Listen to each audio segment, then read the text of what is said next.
di nggak dunia ada bisnis. pikiran mau dunia, maksudnya mau bikin ini, mau mengembangkan usaha orang tua tuh tidak ada. Sampai akhirnya saya mengiyakan ajakan ibu tersebut. Kok usaha kita nggak sekelak di situ tidak Iya, berkembang gitu betul. kan. Jadi karena kalau tempe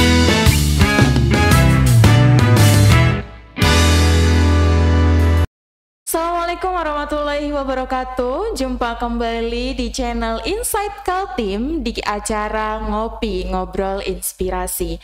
Bersama saya Intan. Hari ini saya sudah hadirkan narasumber yang luar biasa yang akan mengupas tuntas mengenai UMKM.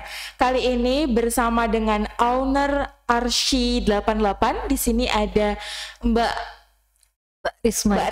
Apa kabar Mbak Risma? Alhamdulillah sehat. Kabar sehat, alhamdulillah ya. Sehari-hari kesibukan apa aja nih? Kesibukannya yang ini UMKM ini aja. UMKM ini bikin ya. tempe.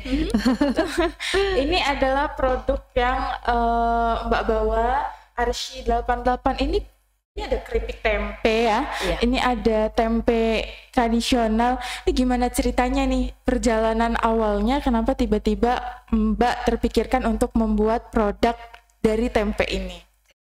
Iya, jadi ya singkat cerita ya Iya. kan. Dulu bapak saya itu adalah dia tuh ngampas kedelai gitu ya, driver gitu kan, kirim kemana-mana ke pengusaha tempe, tahu gitu, tapi yang dia udah tontonan kayak gitu yang gede gitu. Nah, ibu saya tuh ibu saya tuh temenin kayak gitu, nemenin beliau itu almarhum. Nah itu, jadi namanya driver kan, Iya. pasti ada kita di jalan kan ya, kayak gitulah akhirnya kecelakaan kayak gitu kan. Tapi waktu itu bapak saya tuh tabrak gitu lah. Jadi saya bilang ya itu sampai berapa kali kejadian, akhirnya ya udahlah Bu, ya udahlah Pak, nggak usah bikin nggak usah ini lagi gitu ya. Akhirnya nggak usah nyupir lagi lah kayak gitu, di rumah aja apalah yang dibikin yang bisa di ini gitu kan untuk ini. Akhirnya ibu saya tuh setiap kali dia ikut, dia tanya bagaimana sih cara membuat tempe, membuat tahu, membuat kecambah kayak gitu kan. Akhirnya dipraktekin di rumah sampai Dari bisa awalnya jadi, penasaran awalnya tadi ya. seperti itu. Akhirnya inilah tempe ini yang menghidupin kami. Dari saya bayar sekolah kayak gitu-gitulah untuk kehidupan sehari-hari itu. Jadi dari awalnya ibu berarti? Iya, ibu yang penasaran gimana sih cara pembuatan tempe, cara pembuatan tahu dan sebagainya. Akhirnya terpikirkan untuk ya udahlah bikin sendiri aja gitu ya, daripada ngelihat bapak yang berkali-kali kena musibah tadi gitu ya. Akhirnya ya udahlah mending bikin sendiri aja di rumah, bikin produk dan setelah itu akhirnya Mbak Risma ini melanjutkan usaha ibu. Usaha jadi, ibu. Ibu saya itu bikin tempe dari 2005. Dari 2005? Iya. Berarti saya usia berapa tahun itu? Usia 3 tahun. Iya, jadi dari 2005 beliau itu bikin tempe, tapi masih yang dijual di warung, di warung-warung gitu ya. Terus kemudian ada bibit sayur yang ambil kayak gitu. Selama itu masih seperti itu. Berarti dulu tuh awalnya bentuknya nggak seperti ini, masih tempe plastik. Oh, tempe plastik yang ada di pasar pada umumnya. Iya, betul. Seperti no brand ya, karena karena memang kan murah kita jualnya ya. Dari saya itu 2.500 di bibit sayur, sama di warung itu dia jualnya 3.000. Kayak gitu. Berarti dari harga seukuran ini kah 2.500 itu? Separuhnya. Oh, separuh ini dijual di tipisnya masuk. Oh, tipisnya. Dia kayak sekali goreng lah ya. Oh untuk kemasan yang ekonomis. Berarti dulu tuh pas ibu tuh dijualnya ke pasar-pasar dan ke nggak di pasar, beliau cuman dititipkan di warung. Oh, cuman dititipkan di warung-warung dekat di sekitar Mugirjo lah ya, karena saya kan tinggal di daerah Mugirjo ya. Dari tetangga ke tetangga lah. Gitu. Akhirnya gimana ceritanya ibu langsung kayak berinisiatif untuk wah kayaknya ini nggak bisa nih gini-gini aja gitu. Jadi pada saat itu kan saya masih kerja ya, jadi nggak kepikir. Jadi sebelumnya tuh bahkan nggak ada di dunia bisnis. Pikiran mau maksudnya mau bikin ini, mau mengembangkan usaha orang tua tuh tidak ada. Dulu kerjanya itu dulu masih pindah-pindah sih ya, sampai terakhir itu di bengkel body care. Dari bengkel ke dunia bisnis. Iya.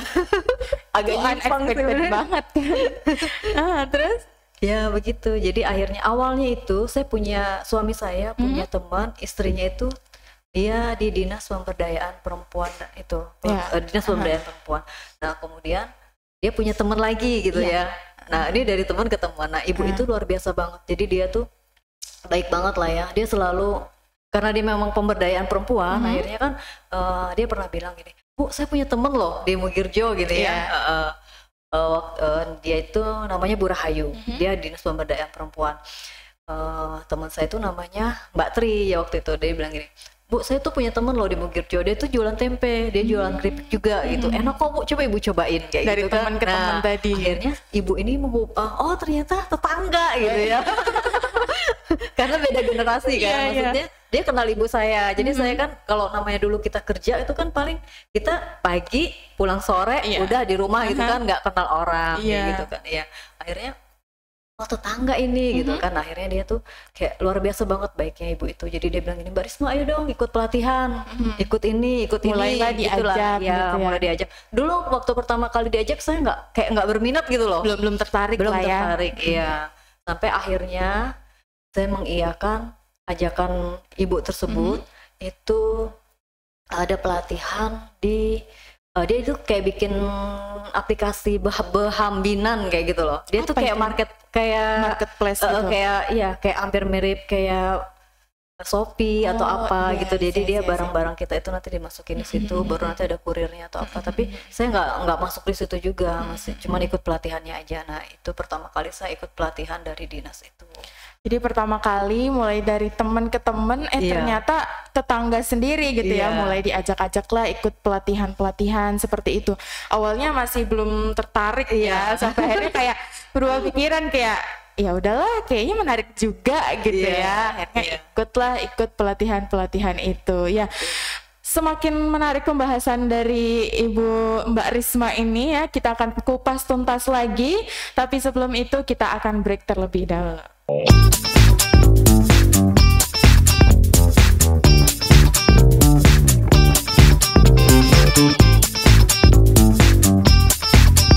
Kembali lagi di segmen Ngopi Ngobrol Inspirasi. Di sini masih bersama dengan Mbak Risma. Tadi sudah sedikit menceritakan, baru sedikit banget ya menceritakan tentang awal mula perjalanan punya brand Arsy 88 ini gitu ya. Tadi dari teman ke teman, dari awalnya nggak tertarik ikut pelatihan sampai akhirnya ikut pelatihan gitu ya.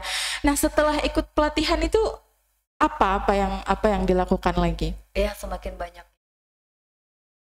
Ibaratnya membuka wawasan kita. Kalau misalnya kita mau mengembangkan usaha itu kan kita harus punya NIB kayak nomor induk berusaha, ya kan. Jadi mulailah urus di situ. Mulai urus-urus lah gitu. NIB kayak gitu kan, terus kemudian ikut pelatihan kayak gitu supaya kita itu nggak, maksudnya kalau punya NIB itu kan kayak kita punya KTP-nya gitu ya. Jadi ibaratnya, tapi ternyata buat itu NIB aja nggak cukup gitu kan. Ternyata saya harus urus PIRT, SPPIRT itu kan untuk izin edarnya ya gitu kan, dengan persyaratan tertentu gitu kan ya. Terus kemudian setelah itu pengembangan lagi, ada pelatihan lagi gitu kan. Akhirnya ternyata kita butuh halal kayak gitu kan. Sampai akhirnya saya uruslah semuanya itu. Jadi produk saya ini alhamdulillah semua sudah bersertifikat halal. Alhamdulillah. Jadi lambat laun ya, lambat laun belajar ya, lambat laun menyelami sambil dijalankan prosesnya gitu ya. Sambil akhirnya terciptalah brand Arsy 88 ini yang awalnya bahkan nggak sempat terpikirkan untuk masuk ke dunia bisnis ini gitu ya. Ini dari kan orang-orang taunya tempe ini adalah sesuatu yang apa ya, bahan makanan gitu ya, bahan dari kedelai gitu ya, dari kedelai yang biasanya ya udahlah tempe gitu yang harganya juga murah gitu ya. Dan akhirnya ibu sendiri bisa berinovasi. Ini ada di sini ada apa aja ibu? Ya, jadi awalnya tuh kan bikin tempe. Tapi kalau misalnya kita nggak ada lagi yang lain, maksudnya jenis yang lain kayak gitu kan, kayaknya kok usaha kita nggak sekelak di situ, tidak berkembang gitu kan. Jadi karena kalau tempe itu aja kan kalau seperti ini murah banget ya, kita jual kan murah ya. Saya jual 7.000 atau di swalayan bisa sampai 8.500 ya. ini kan 7.500 sampai 8.000 di swalayan kayak gini kan. Jadi saya harus mikir lagi gimana supaya harga tempe ini naik kayak gitu kan, ya kan. Akhirnya di 2017 itu masih belum ada brandnya Arsi nih ya. Iya, masih ya itu no brand lah ya.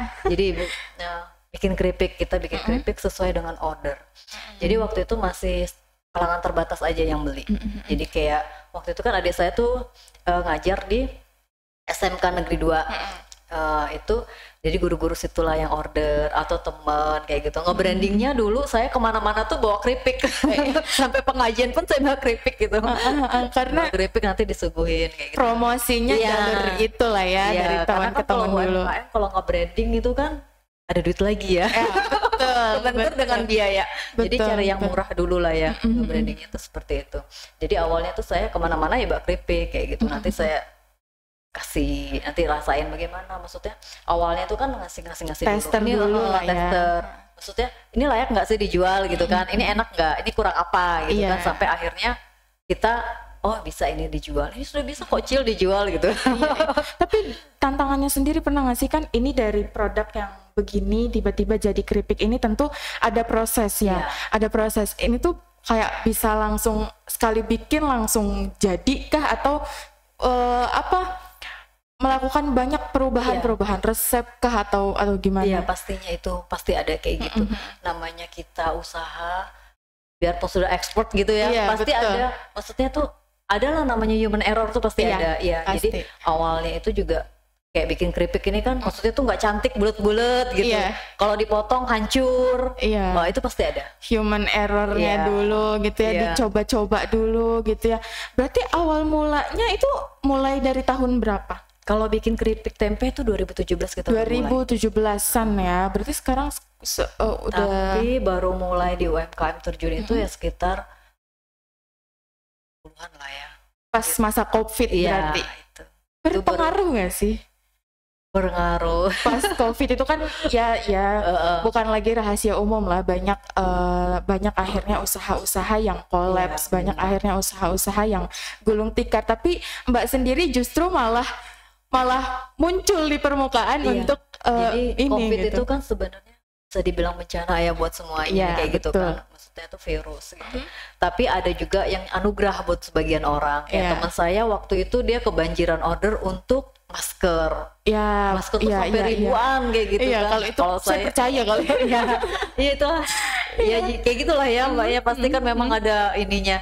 Kalau saya alhamdulillah untuk online-nya itu jalan kemarin. Alhamdulillah. Kebagian berkahnya berarti ya dari musibah itu. Karena COVID juga sih kalau dipikir-pikir kan pas ketika kita COVID kita nggak bisa kemana-mana ya Pak. Kita belanja apa-apa pasti online, cuman dengan klik aja gitu ya lewat marketplace gitu ya. Akhirnya Mbak terpikirkan untuk ya udah nih kayaknya ada peluang nih gitu ya. Akhirnya pakailah marketplace ini untuk berjualan Arsi 88 ini gitu. Dan alhamdulillah ternyata malah dapat berkahnya ya di masa COVID itu. Ngaruh kemarin. Alhamdulillah. Masih tetap berjalan lah. Alhamdulillah, berarti benar-benar ditekuni masuk ke UMKM itu ketika tahun 2020 itu ketika COVID. Berarti jalan 3 tahun sekarang ya. Jalan 3 tahun. Ini dari namanya menarik nih. Ada angka-angkanya di belakang nih. Saya cukup tertarik dengan namanya Arsi 88. Gimana nih awal mula punya apa ya? Terpikirkan untuk punya nama Arsi 88 gitu. Iya. Kalau Arsi itu kan sebenarnya short name ya dari nama panggilan anak gitu kan. Dia nama belakang. Jadi cucu pertama ibu saya itu namanya Meriska Arsyifa. Cuman Pak Pohnya bilang panggillah Arsi atau Arsyifa gitu kan, karena dia artinya tuh bagus ya kan Mbak? Iya. Jadi setiap kali kita panggil dia tuh berarti doain gitu kan. Jadi ibu saya bilang pada saat bikin tempe, udahlah bikinnya keripik tempe Arsi gitu ya. Ya udah jalan. Maksudnya kita tuh nikmatin aja gitu kan, kita jalanin aja dulu prosesnya, nanti disyukurin hasilnya. Sampai ada di titik ini udah alhamdulillah banget, saya syukurin gitu ya. Sampai akhirnya setelah berjalan, terus sudah saya lengkapi perizinan masuk swalayan, kemudian dapat fasilitas dinas untuk haki merek. Nah itu ternyata setelah kita masuk di websitenya itu nggak bisa, karena ARSI itu kan dia ada kategorinya gitu kan, ARSI gitu banyak Udah sekali. terlalu banyak nama ARSI. Misalnya ARSI art, ARSI apa gitu kan. Akhirnya nggak bisa. Kita harus bikin pembeda. Waktu itu saya disaranin, kan Mbak tinggal di Manunggal nih, coba ARSI Manunggal atau ARSI apa gitu. Tapi kan tidak menjual gitu. Iya betul, brandnya kurang menarik gitu ya. Jadi saya putar otak lagi nih, apa gitu ya, cari ilham, cari inspirasi nih, apa ya kira-kira. Inspirasi. Terus akhirnya kepikir terakhir karena udah waktu yang mepet. Dengan waktu itu ada bos saya kan ya, mantan bos saya itu memang dia masih hubungannya baik. Jadi saya bilang, Pak boleh nggak ini gitu ya. Dia owner dari bengkel Sumber 168 yang ada di DI Panjaitan. Waktu itu saya minta saran sama beliau. Saya bilang, Pak gimana ya, apa ya bagusnya gitu, karena saya udah mentok gitu kan. Terus dia dibilangin ya itu, ini pakai 88 ya gitu. Coba pakai 88, bedanya bisa nggak gitu. Terus akhirnya saya cari di websitenya itu, ternyata nggak ada gitu.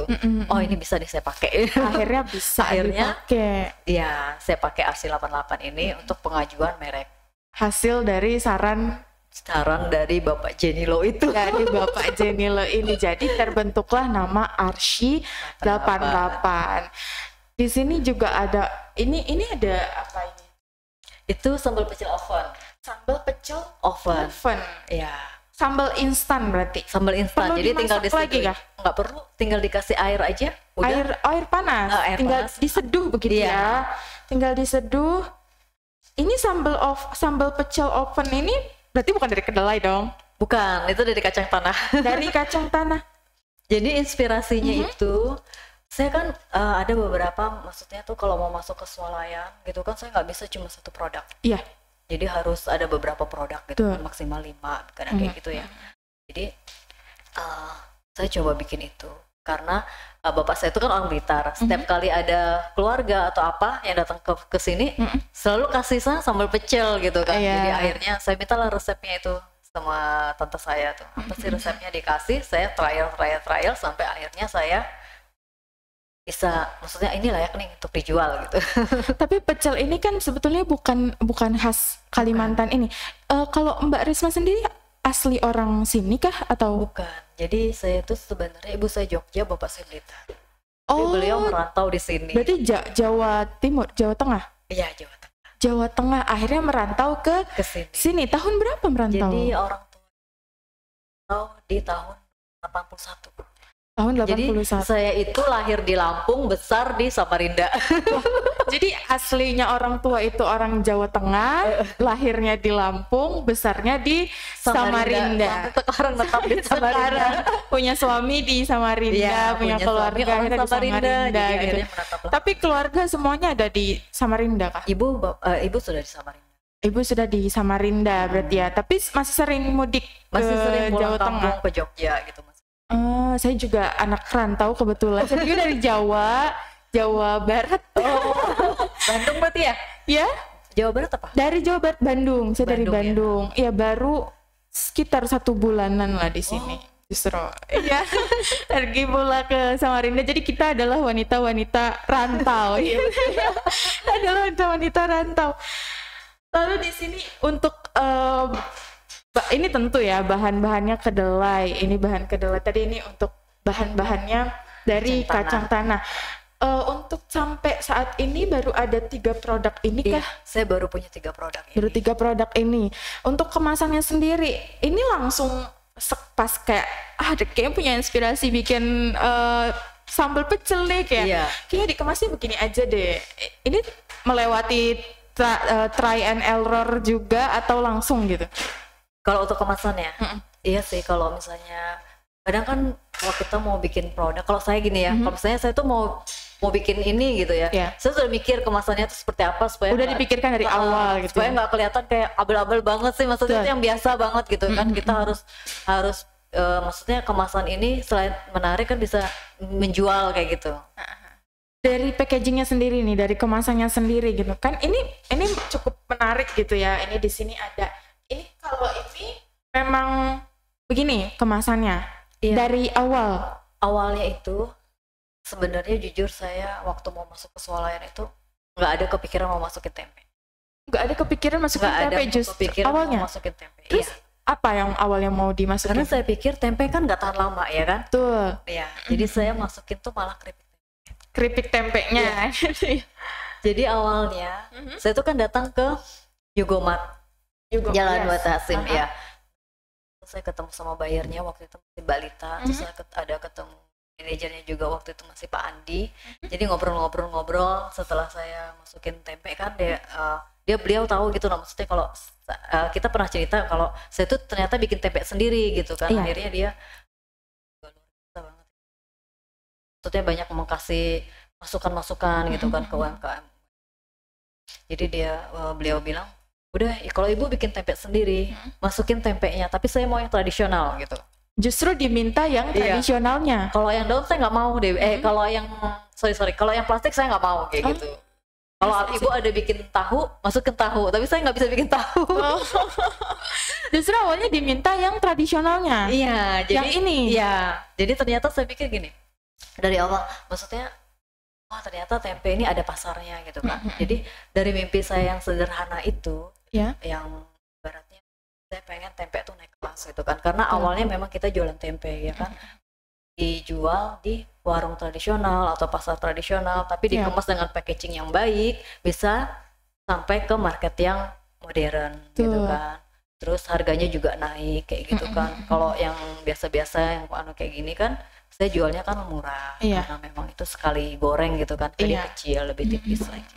Karena memang di zaman sekarang gitu ya, kita juga harus terus berinovasi terhadap produk-produk, terutama dalam packaging, karena packaging juga ternyata punya nilai jual tersendiri ya Mbak ya, gitu. Jadi betul di zaman sekarang itu kita kalau punya produk, berinovasi itu perlu, terutama yang packaging begini. Tadi Mbak Risma juga sudah menjelaskan bahwa awalnya justru nggak terpikirkan gitu ya. Nah, semakin menarik nih pembahasan dengan Mbak Risma ini. Nanti kita akan kupas tuntas di segmen selanjutnya, tapi kita perlu break dulu. Mungkin Mbak bisa cicipi dulu, ini ada kopi apa ini Mbak? Kopi narasi. Ada kopi narasi dari Es Cafe. Boleh dicicip dulu, dan untuk pemirsa kita break dulu sebentar. Oke,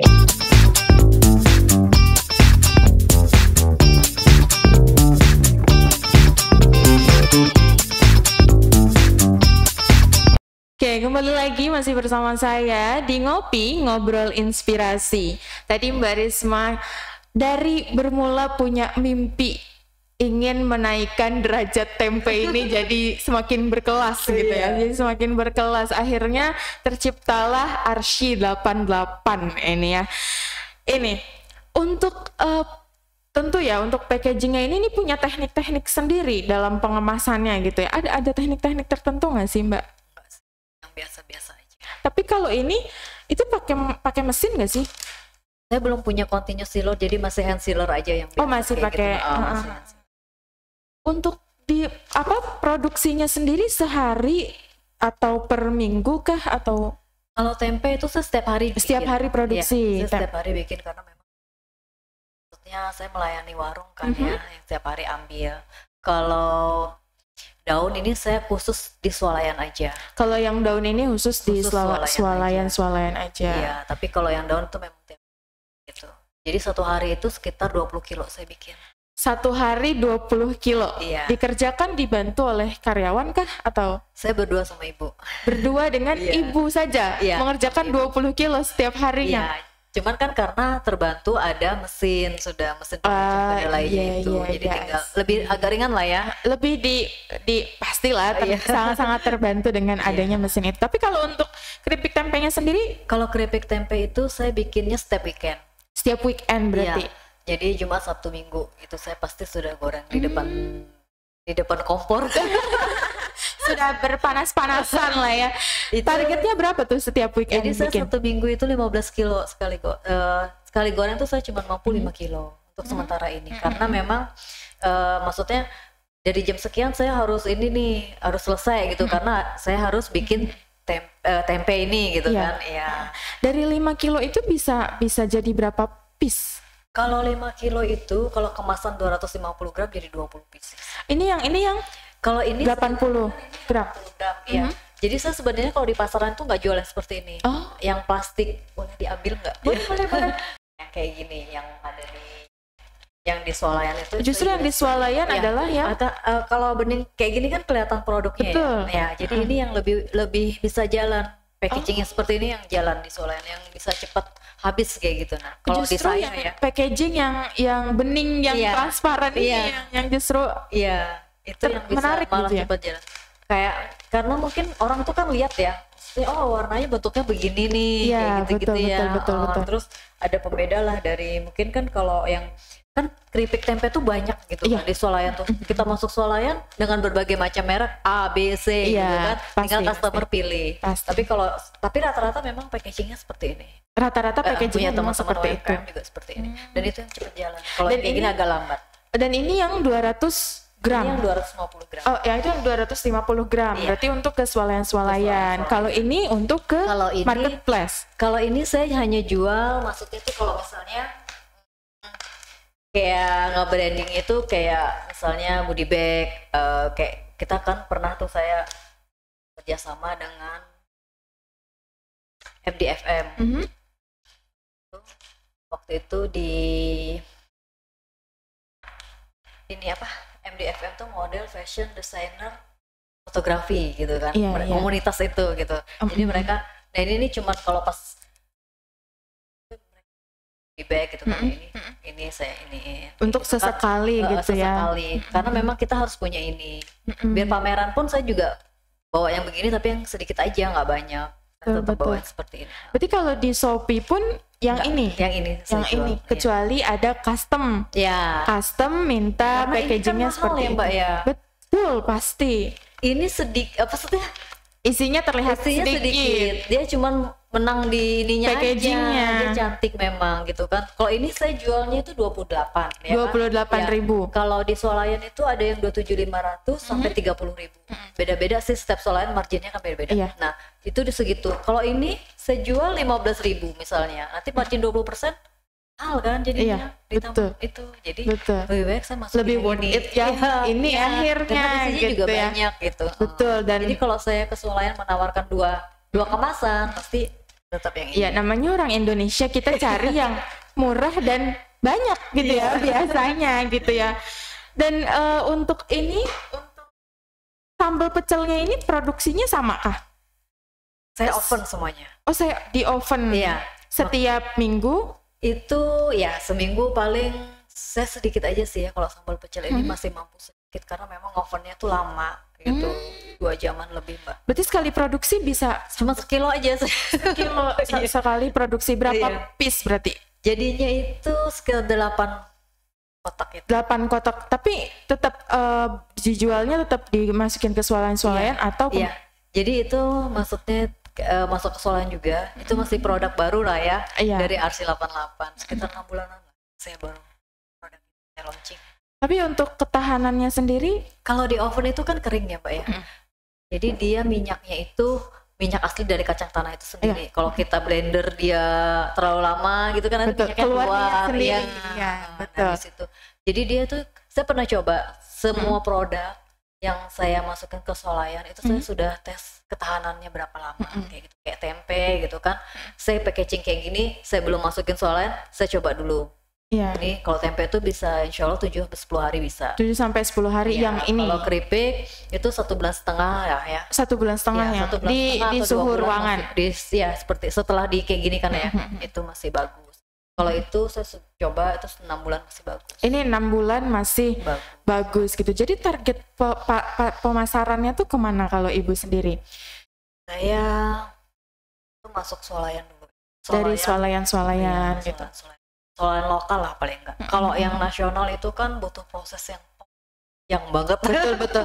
Tapi kan punya marketplace juga ya. Ada di toko Orange juga ya, ada di Shopee juga. Di toko Orange saya punya, tapi nggak kepegang ya kalau misalnya saya produksi apa segala, akhirnya dia nggak bisa saya buka akunnya, saya lupa post. Tapi lewat sosial media? Iya, saya jadi jualnya itu lewat marketplace, Facebook, terus WA, terus Instagram itu. Terus saat ini itu sih Dulu saya nggak, maksudnya saya punya Instagram tapi nggak kepake, tapi karena jualan kayak gini jadi zaman sekarang kayaknya ya TikTok dan Instagram ini hal TikTok yang itu sebenarnya juga membantu, berdampak sekali pasti. Kayak teman saya tuh kan kayak gitu, dia pada saat offline-nya nggak jalan, TikToknya jalan. Tapi kan kemarin juga TikTok kita udah nggak boleh lagi berjualan di sana ya, sudah semuanya beralih ke toko sebelah gitu ya. Tapi tidak menutup kemungkinan juga untuk tetap bisa berpromosi sebetulnya gitu ya, untuk tetap bisa berpromosi. Ngomongin bisnis, pasti ngomongin soal omset, Mbak ya. Untuk omsetnya sendiri per bulan ini sudah sampai 7 digit kan? Amin ya, amin. Cukup lah ibaratnya. Cukup lah ya. Jadi kalau saya kan jual tempe tuh di warung, di warung juga di swalayan. Jadi ibaratnya yang untuk saya putar modal itu yang di warung. Kalau yang di swalayan itu saya tabung lah ibaratnya. Untuk namanya bisnis ada up and down-nya ya. Betul. Ya, pasti. Betul. Nah terus untuk sesuatu hal yang tidak terduga gitu kan, paling nggak kita punya tabungan atau saya fokuskan ke alat. Untuk sementara ini sih saya fokuskan ke alat. Jadi satu tahun terakhir ini saya beli alat. Berarti hasilnya itu masih ditabung untuk alat karena pasti perlu dikembangkan lagi gitu ya, seiring berjalannya waktu, nggak mau stuck di situ-situ aja pasti ya. Sedangkan zaman terus bergulir ya Mbak ya gitu. Ada nggak sih Mbak cerita menarik gitu selama perjalanan bisnis Mbak ini yang terkesan sekali gitu? Ya saya tuh awalnya maksudnya nggak pernah berpikir bahwa akan ada di titik ini. Kesannya itu ternyata dari bisnis sederhana ini gitu kan ya bisa menghidupin kami gitu kan ya. Misalnya terus bisa juga kita jalan-jalan gitu kan keluar daerah gitu kan, misalnya pulang kampung kadang kayak gitu kan. Ya itu sih kesannya. Terus ibu saya juga bisa umroh ya kan, baru tahun ini dari beliau hasil dari dia jual tempe gitu ya. Ibaratnya kan kita tuh sesuatu hal yang tidak pernah terpikir gitu kan ya, bahwa ini nih bisa sampai sebegininya gitu kan. Iya, luar biasa sekali ya, berawal dari tempe tapi bisa menghidupi sampai akhirnya yang luar biasa tuh bisa berangkat umroh juga akhirnya. Luar biasa gitu, berawal dari tempe. Ini sangat-sangat menarik sekali ya cerita dari Mbak Risma ini. Kita akan kupas tuntas lagi setelah jeda pariwara berikut ini.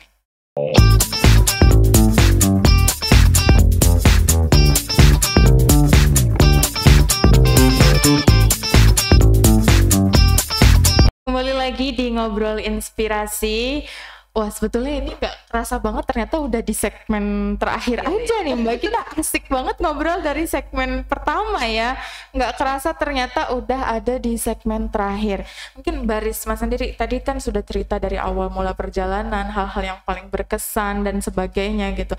Ada gak sih tips-tips yang mungkin Mbak Risma bagikan ke teman-teman atau ke para pemirsa ngopi di luar sana, tips-tips memulai bisnis di bidang UMKM ini khususnya di Samarinda gitu? Kalau tipsnya itu kita harus tekun sih ya, jadi jangan setengah-setengah. Terus fokus, misalnya di satu produk dulu. Jangan kita kayak banyak banget produk kayak gitu tuh nanti kita nggak fokus. Jadi mana yang mau kita naikkan dulu dari produk kita. Misalnya saya pilih keripik pisang nih, ya pisang itu aja dulu ditekunin sampai di branding, sampai apa. Kalau saya kan kayak misalnya tempe gitu kan, saya fokus dulu di tempe, perkedelaian ini saya fokusin dulu sampai akhirnya branding naik gitu kan. Nanti kalau sudah brand kita tuh udah dikenal orang, ada produk baru lagi, itu udah gampang gitu Mbak.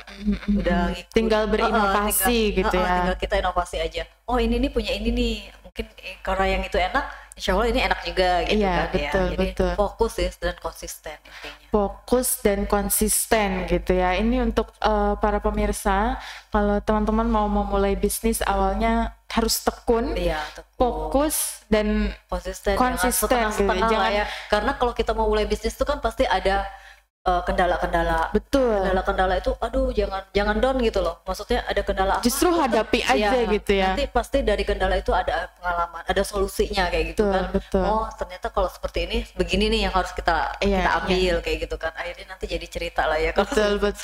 Oh, aku di kepanasan kehujanan nih ngurir gitu. Karena kan kita kan masih CEO ya. Justru itu jadi cerita gitu ya. Justru jadi cerita gitu ya. Mungkin Mbak juga bisa promosikan gitu ya kalau teman-teman ingin membeli produk-produk dari Mbak Risma ini, dari Arsy 88 ini, bisa didapatkan di mana aja nih? Ya. Jadi 88 itu punya 3 produk unggulan. Yang pertama itu tempe daun, di mana tempe daun ini saya semua proses produksinya itu menggunakan RPDAM.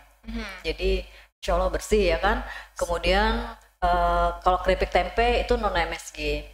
Kemudian sambal pecel itu semua proses produksinya itu saya oven, sehingga dia no minyak gitu ya, sedikit minyak lah ya, aman lah ya. Insya Allah juga no kolesterol ya. Saya nggak bisa juga mengklaim bahwa produk saya ini sehat gitu kan.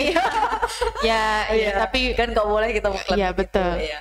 Jadi dan ini sudah ada halal semua, alhamdulillah sudah bersertifikat halal dan bisa didapatkan di beberapa swalayan di Samarinda seperti Yugomat, Hayumat, Auto Swalayan, Planet Swalayan, Mega Swalayan, kemudian di Gerai Panglima, di Setia Grosir Jalan Poros Makroman. Untuk sementara. Kalau untuk di sosial media ada? Kalau di sosial media bisa di marketplace, itu saya kadang upload juga. Kunjungi di Instagramnya, apa nama Instagramnya? Atau melalui Instagram saya kripik.tempe.arsy88. kripik.tempe.arsy88.